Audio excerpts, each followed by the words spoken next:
It is like 8 a.m. We have worked out. We've gotten our breakfast. We've got a coffee. We've walked to the beach. And next up we have our massages in like an hour. And the sun is trying so hard to come out. Like if you look over here, you can see the beach.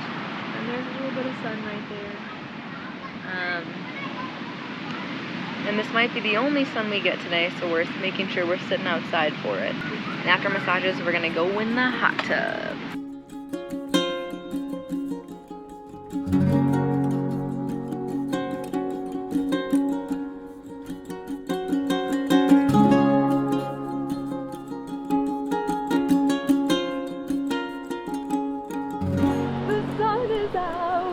Go to the pool, maybe order a drink, order some food, get some sunscreen on.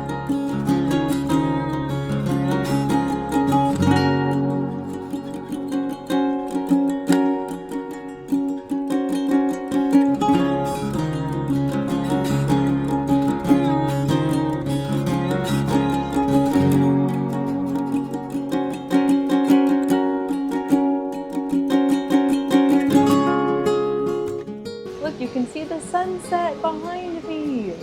I bet you could probably see some whales. It's perfect.